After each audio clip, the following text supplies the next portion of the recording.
Inside the Bag. I'm Ahmed Gafir here again with Mason Viner, and we have a lot to catch up on with head coach Mike Locksley and the Terps hot on the trail. Yeah, Ahmed. I think we've kind of been letting them down without making it inside the bag. Now up to 14 commitments in the 2024 class. Some good ones, and well, there's just a lot of guys in here in the Terps. Maybe taking some reaches, taking some chances early in the class. Yeah, it's been a little bit of an interesting start to the cycle, but definitely once official visit season started getting in full swing. Obviously, Maryland had three official visit weekends: June 9th, June 16th, June 23rd, with June 2nd getting scrapped just with the 7-on-7 tournament that Saturday and camps that Saturday as well. It was just kind of a lot going on. But yeah, ever since the visits really started, kicked off, and the juice has kind of continued into July. Could very well continue into the end of July, going into the 2023 season. So right now, like you said, Mason, it's up to 14 commitments right now. A little bit of attrition, but we'll get to that a little bit later. Yeah, Ahmed, and we want to start off with some out-of-state guys. Starting off with Terps running back, wide receiver grab from Clinton, North Carolina. Yeah, 6 foot, 180 pound wideout. Josiah McLaurin, he committed to Maryland over at East Carolina, Virginia Tech, Pitt. Pitt was in the mix, but Pitt and McLaurin, they kind of parted ways, or I guess you could say just kind of went different directions. Pitt wanted him as exclusively as a wide receiver, and that wasn't really the role that McLaurin wanted to play. But it will be a little bit similar to what Brandon Weslowski is slotted to play, where he can play a slot wide out. And then line up a little bit in the backfield, just kind of be that the human joystick for Maryland in that offense. Wide receiver coach Gunter Brewer, he went down to go see him during the spring eval period with running back coach Charles Scott manning his recruiting area. So that duo, they brought McLaurin in for an official visit, and he initially told me that it was unlikely that he was going to end up pulling the trigger on a commitment.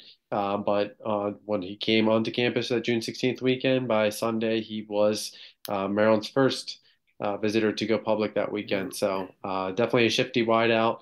I'm a big fan of this North Carolina pickup. And Ahmed, a role that the Terps seem to really be loving, the running back wide receiver hybrid. You mentioned a couple guys in the class that they took this last cycle that played that same role, and just a position that's becoming more and more popular, not only with the Terps, but on the national picture.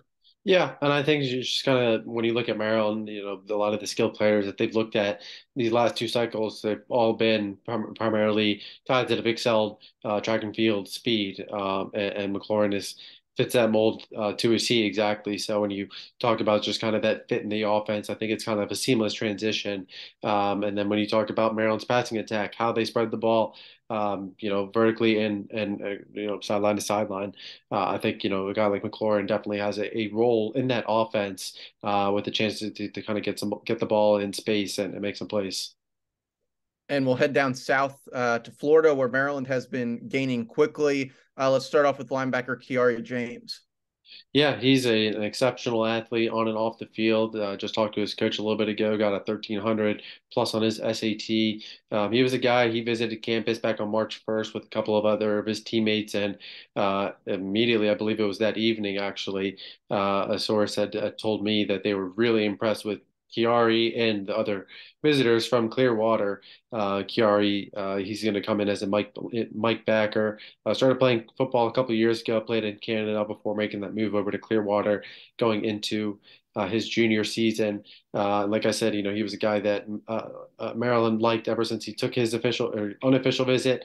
Inside linebacker coach Lance Thompson, he led the way, got a chance to get down, watch film of Chiari with his coaching staff as well. He came to campus June 9th weekend. Maryland was really the only Power Five school that was kind of on him, but super high ceiling prospect and great sideline to sideline range. It does a great job just kind of picking up information, learning, applying it. You tell him once, he gets it. You tell him twice, he knows it. So I think this is a guy that we'll get to Keyshawn Flowers later. As maybe a guy that could see the field a little bit earlier, but you had a guy like Chiari who just kind of the work ethic that he has and the intangibles that he's already brought in his first couple of years playing football definitely kind of adds confidence to that inside linebacker room.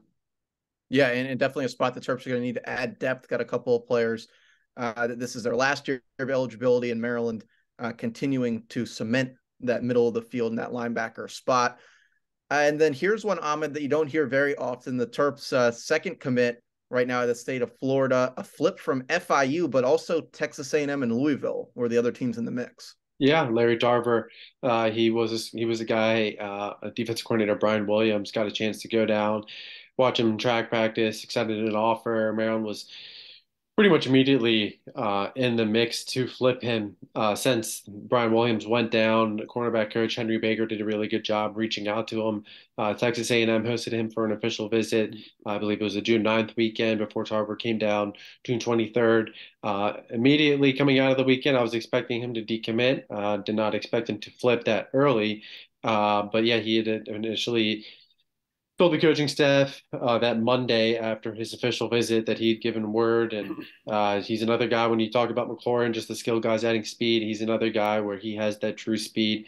I believe he ran a 10.75 in the 100 meter this spring. And he was a guy that he hasn't done track his entire life. So just learning how to, how to do these events was something that, has been an acquired talent for him. So definitely a guy where you kind of look at the cornerback room, where you look at Mike Mormon a year ago, another speedster, continues to kind of add to that profile in the room. Kivas Thomas is another guy who kind of fits that. So definitely happy on that, and he should be a January enrollee, but we'll see if that ends up coming to fruition. Yeah, and I think you hit the nail on the head there, Ahmed. The Terps seemingly have identified a type of player they want in the defensive backfield, which I think is a big positive, because we saw a lot of different guys coming in. Maryland was in that kind of mood of taking maybe who had the highest rating or who avowed the highest. Now it seems like the Terps have clear goals, really a wide receiver and corner the most. And we'll talk about the trenches, where they've also seemingly defined some just wanting to get a little bit bigger down low. But I think those are the things that this class sticks out with, is they're looking for a type of player that they can get into the program and develop to fit a consistent skill set across the board. Yeah, I think so. I mean, a lot of people want to, if you don't follow football recruiting as closely, the first thing you always look at is the stars. But, anyone that asks me, I feel very strongly that the scouting, the finding the right talent, finding the right guys that you want, has not been an issue for Maryland. The NIL, the keeping the elite guys home. Of course, that's part of the conversation. But in terms of finding the right guys, like I said, just finding the guys that they want that fit their profile, they've consistently done a good job of that under head coach Mike Locksley. Yeah, and let's flip over to a spot where the Terps have struggled to do so over time. The offensive line, and got a handful of commits already. And we'll start off with Anthony Robsock. Yeah, he was the guy. He came up for the big man camp the first weekend of June, picked up the offer, took his official visit the June 9th weekend, and a little bit similar to a couple of the other offensive linemen that Maryland picked up, but didn't have another Power Five offer. So the commitment kind of seemed as, a little bit of formality at that point. But he's another guy. He has great size. He is at 6'6", 280. So he is another guy that has that high ceiling, that athletic profile, fits in as a tackle. When you get him into the strength and conditioning, he has the frame where you can add another 15, 20 pounds on him, where he's able to maintain that athleticism that, we've seen necessary out of these Big Ten tackles. So get a chance to kind of take a flyer on him. And I think that he was a guy that, again, when you talk about the scouting, he came in for a camp. So offensive line coach Brian Braswell was able to get a closer look at him before he became one of the first offensive lineman commits. Yeah, and Coach Braswell definitely bringing in a class that's going to take some time here to develop. No real huge names yet, but definitely a lot of upsides, a lot of size, a little bit different approach, in my opinion, to what they've done on the offensive line. That continued with a get out of Georgia, not something we see too much from the Terps, with Donovan Thompson. Yeah, he's another guy. Offensive line coach Ryan Braswell, obviously, inside linebacker coach Lance Thompson was with his recruiting area.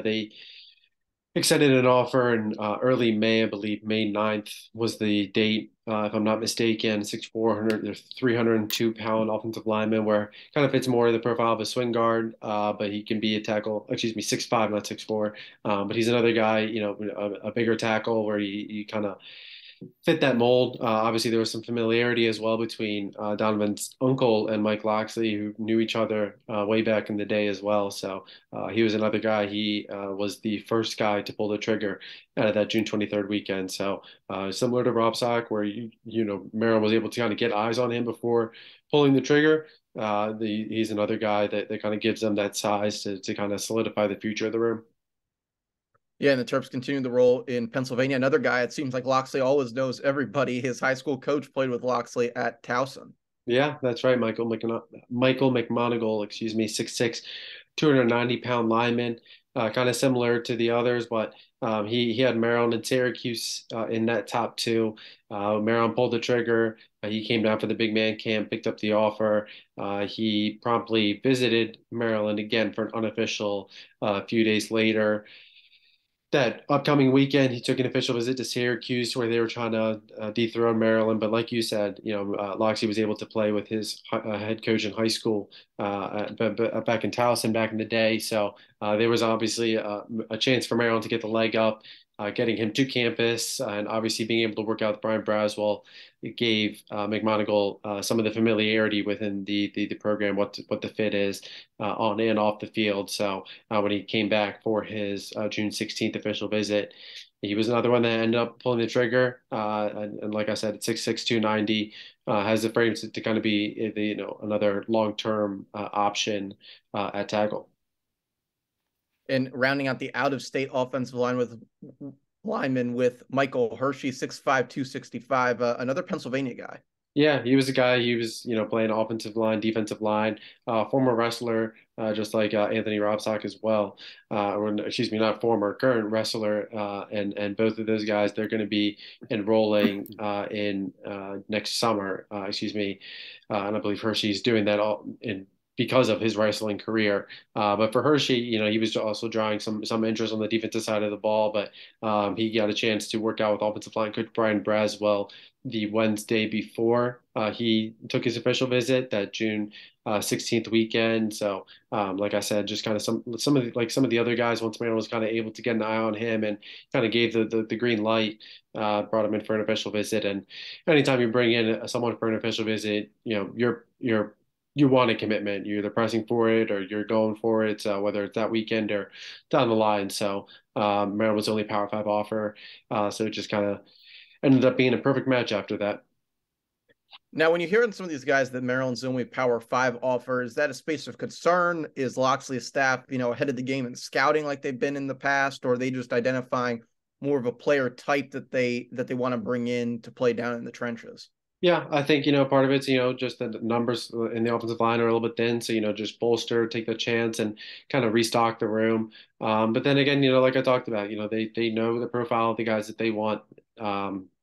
And they're going after the guys that fit that profile. They're not taking any reaches. They're not signing guys, excuse me, that, just want to be here for the glitz and glamour. So all of these offensive linemen, at the end of the day, you trust your scout, your coaches, for guys that they're bringing into campus, they're working them out, they're getting a chance to work with them on the side, whether it's a big man camp or, like I said, on the side for an unofficial visit, things like that. So, they're able to kind of get that up close and personal look before they end up taking him. So, I think that this staff has earned that benefit of the doubt. So, they've like I said, that they are sticking to that profile, especially with the linemen of the guys that they want. You get a chance to use the transfer portal down the line to fill the stopgaps, like we saw this past offseason with Michael Purcell, is another guy who probably play center, could be guard, but another guy who's a stopgap piece. But at the end of the day, just build the high school profile up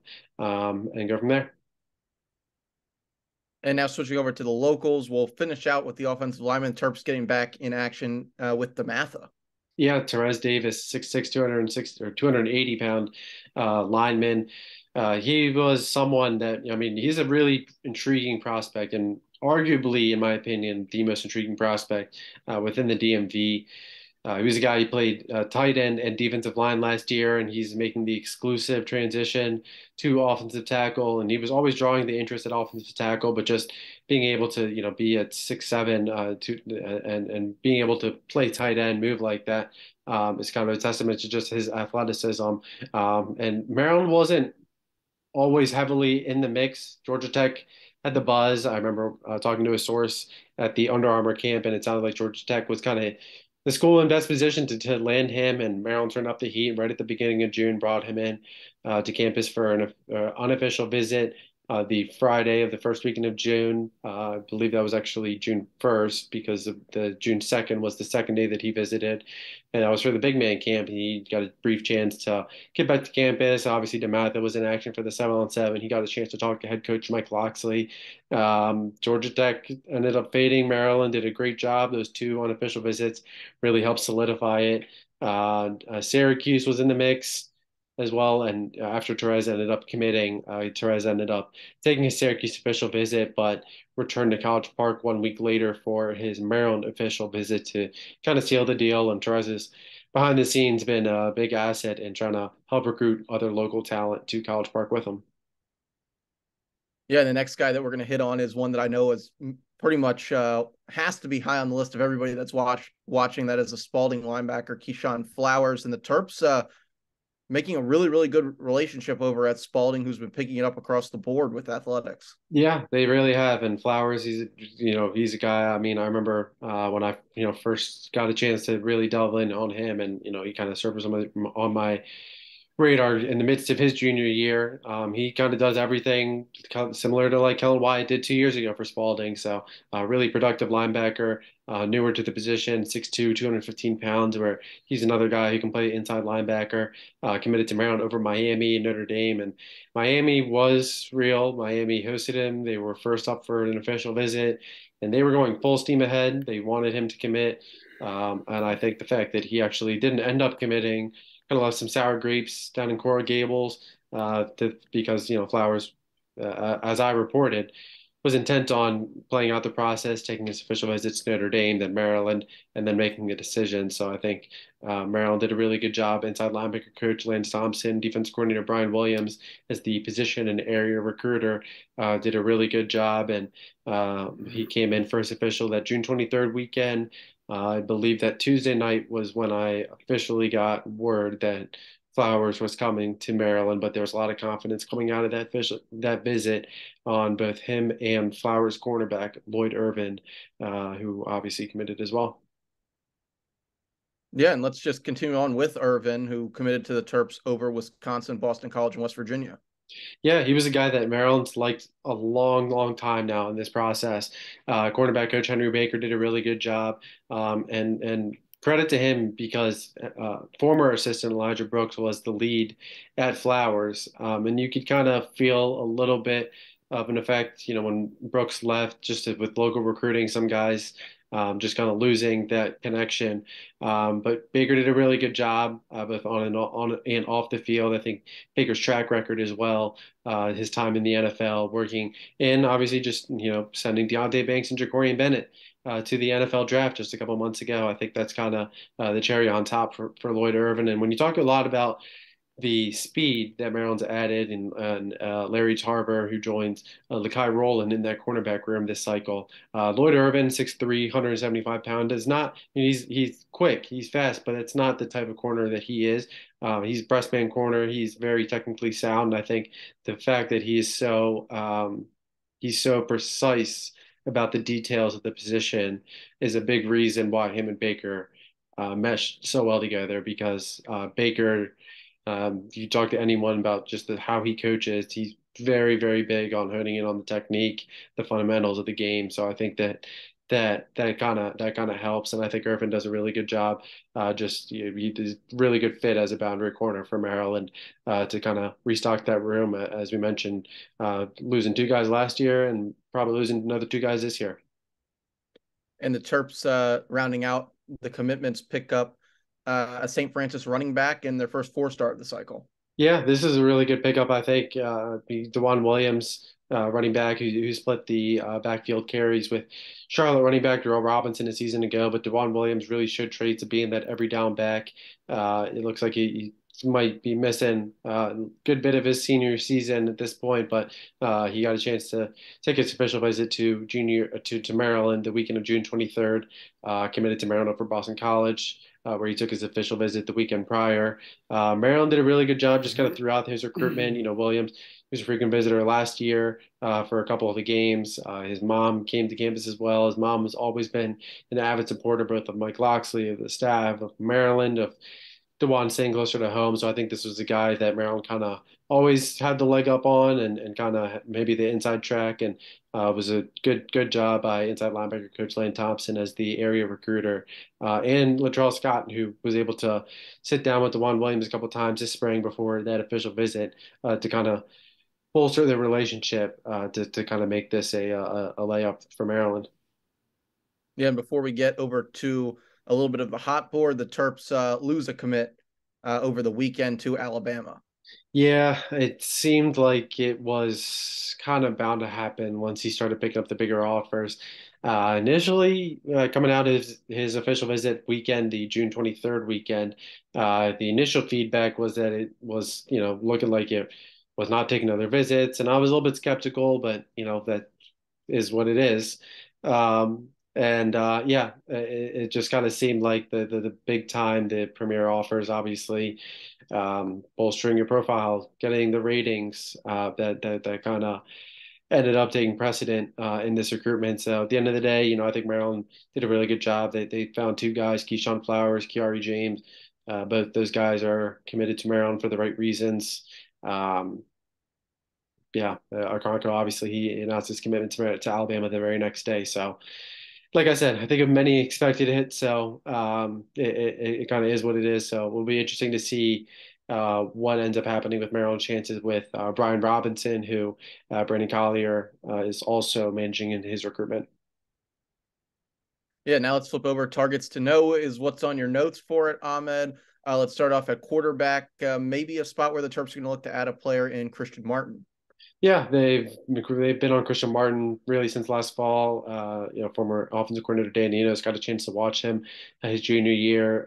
Running back coach Charles Scott, offensive coordinator Josh Gaddis, they both picked it up. Wide receiver coach Garner Brewer, he was also in on Christian Martin early in the process.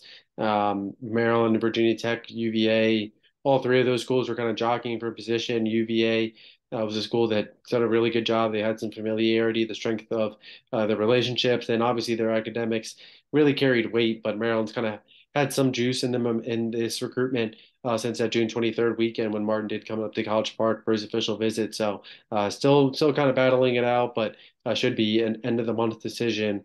And he's been the primary guy.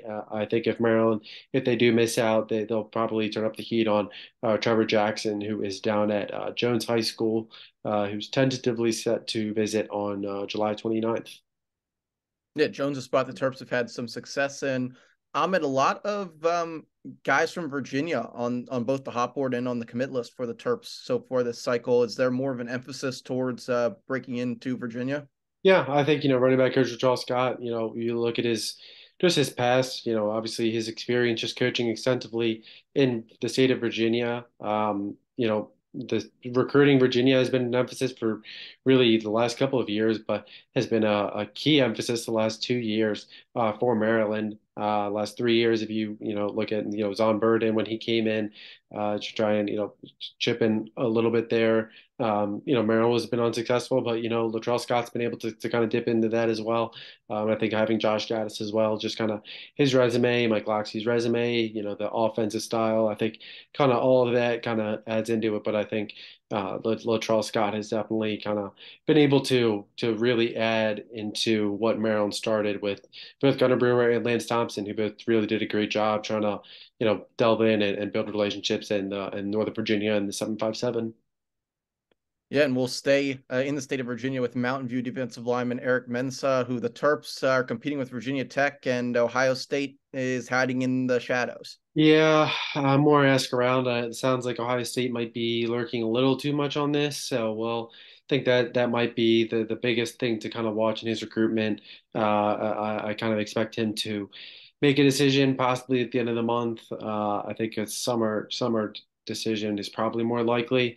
But Maryland's been on him for quite some time now, so I think they're kind of coming into decision mode. And I think every Maryland fan and I think that has a social media account has told me that Maryland needs linemen this cycle.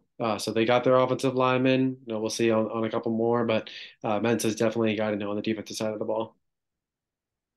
And the Terps hot on your hot board, Ahmed, right now down in the state of Florida is Brandon Jacob, four-star that Maryland is competing with the big boys on. Yeah, four-star safety out of Evans down in Florida, like you mentioned, Maryland, Texas A&M, Miami, UCF, Alabama. I think Maryland's in a really good spot here. He should be announcing on July 20th. He's been to campus for games. I mean, at least five, six different excuse me, six different occasions now. His family's been up to campus three times, so there's a lot of familiarity with the Terps. Credit outside linebacker coach James Thomas on that one, who's done a really good job. Just kind of just one, just obviously building the relationship, and two, just it's kind of keeping the Terps probably ahead of the pack throughout in this recruitment. Down to the offensive line, Ahmed, you just mentioned it. Every Maryland fan that has the social media accounts probably has this one highlighted on their list for I guess now this week, it is the offensive tackle Ryan Howerton, who has the Terps, WVU, and Pitt really are the main players. Yeah, I think this is going to end up coming down to Maryland, West Virginia. I think Pitt was kind of the maybe the last bridge that Maryland had to cross. But West Virginia is really turning up the heat down the stretch. But Maryland has a lot of familiarity in this recruitment. I think they've really kind of turned up the heat, and as they turned up the heat, they've kind of consistently been a bigger, formidable landing spot for them. So I think there's a lot of familiarity, obviously, with Daniel Wingate, Alex Moore, both with the program. But West Virginia has done a really good job prioritizing him throughout his recruitment, whether Neil Brown, if what his long-term status is, how much that plays a factor will remain to be seen. I personally think that Maryland will end up winning out in this recruitment, but that's more of a gut feel. I do still have him listed as warm on my big board, so we shall find out on Saturday. No set time to my knowledge just yet, so we should find out soon. And now back into Virginia, wide receiver Mekhi White. The Terps lose out on his King George teammate Chance Wiggins earlier, and it's again down to Maryland and Virginia Tech both in the mix. Yeah, I think this is probably so. My understanding, Chance Wiggins obviously is at Virginia Tech now. It sounds like Virginia Tech's in a pretty good position to land Keelan Adams, and I think if that ends up happening, Mekhi White, he could be on the outside looking in. Now, is that someone that they make an exception for? We'll see. He's like you said, he's Chan's teammate. He's not a bad player. It's simply a numbers game because you got to think about it. You're taking one extra position at or excuse me, one scholarship extra at one spot. That's one less scholarship at another. So it's not always about, oh, he's good, not great, blah blah blah. So I think that'll kind of be something to watch on the line as he kind of makes his decision. Still kind of targeting that August time frame. Maryland's still squarely in the mix. They've done a great job. They brought him in, and they were first to host him for his official visit that June 9th weekend. Mekhi was initially expected to take his official visit to Arkansas, flirted with Penn State. I also heard Michigan thrown around in there. None of those ended up coming to fruition. He came back to campus with his brother for Stefon Diggs' camp on campus. So Maryland's really done everything that they could have. They continue to keep that open line of communication with White, his family. It's now kind of about Mekhi to kind of settling in and kind of feeling comfortable with that spot. And then finally, a name that I'm sure is going to pick up a lot of steam here over the next couple months, Edge Brian Robinson. And for a guy with as many stars as it is, Kentucky and Maryland, the two that are in the picture right now. Yeah, there were some others, Michigan, they were kind of in the mix early on. They've kind of faded. Penn State was another school that was a prime contender for him, but they picked up Malachi Williams this past weekend, so they are no longer an option. They have Jalen Harvey in the mix now. If Jalen Harvey does a 180 and he ends up at Maryland, then Robinson becomes a take for Penn State. But right now, Jalen Harvey, he's another guy that I'll touch on as well. He's down to Maryland and Penn State. Excuse me, he's down to Maryland, Penn State with Florida and USC in the mix. But I think that this is going to end up coming down to Maryland, Penn State. Penn State doing a really good job kind of throughout his recruitment.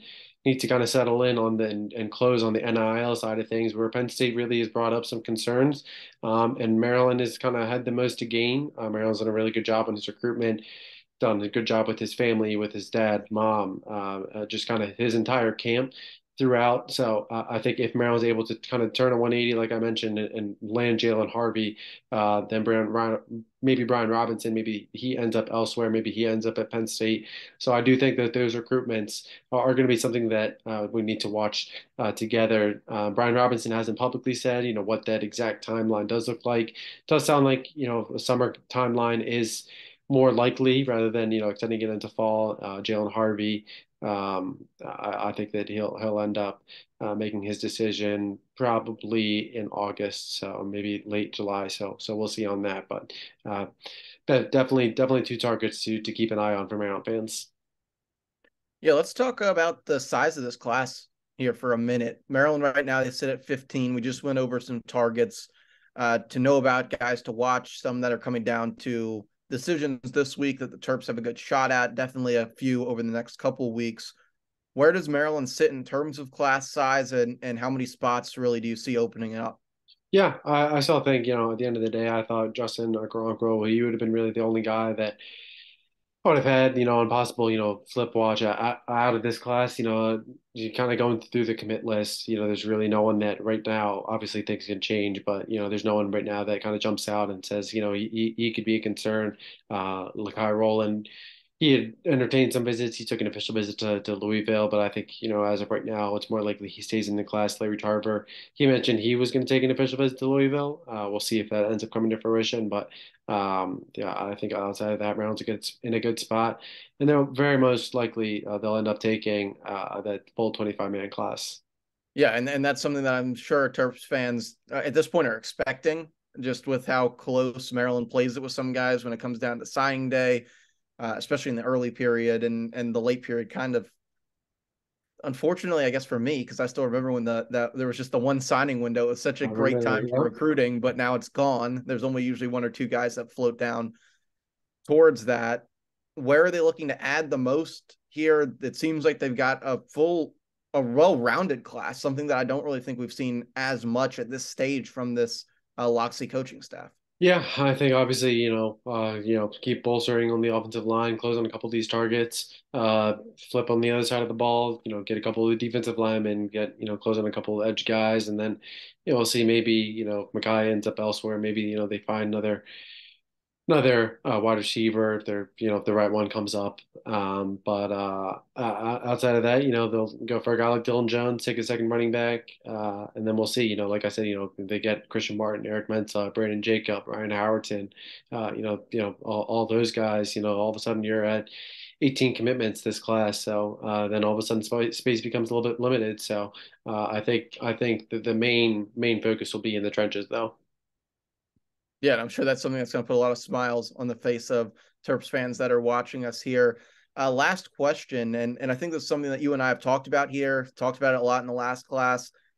Do you think that Loxley and co have finally come around to recruiting personality, a player? Of course, they're still looking at the skill set, but really are focused in on the personality of the guys that are going to want to stick around, stick to the program, and really be a part of the team rather than be for themselves? Yeah, I mean, at the end of the day, if you're coming in for a visit and first things you're talking about are money, NIL, all that, I mean, it's a little bit tough, At the end of the day, I think every Maryland fan, they understand just kind of where Maryland sits in, the competitive landscape of just the college athletics.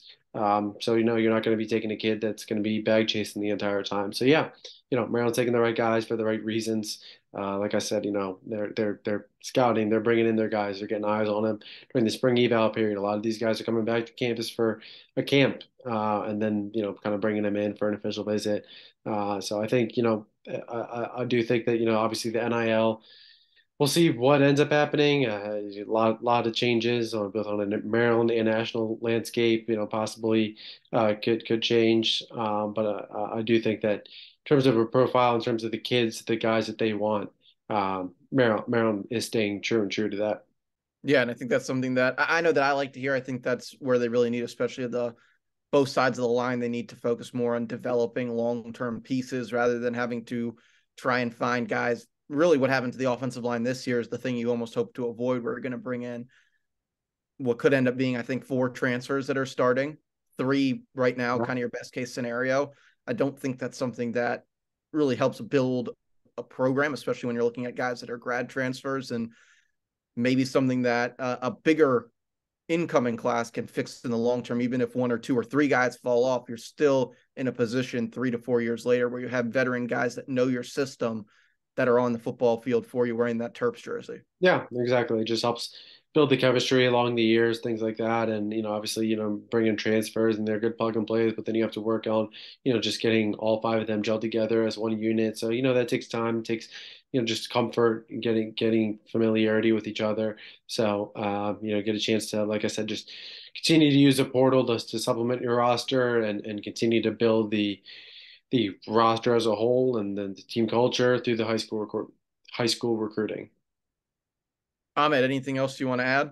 No, I mean, I think, Maryland, they'll have another barbecue on campus or invite only recruiting event on July 29th. So we'll be covering more names that'll be coming to campus at the end of after the dead period. So expect more announcements along the way. Should be some more news. So it's definitely make sure you stay locked into Inside the Black and Gold for all the latest breaking news, analysis, everything. So we got you plugged in over there, and should be an exciting month rolling into fall camp. Yeah, and we'll make sure to keep you posted. Ahmed just said it. Keep your eyes on Inside the Black and Gold. Ahmed's always got the scoop on what's going on the dinner boat, at the barbecue. I'm surprised he hasn't gotten an invite to either of them yet, but he always knows what's going on.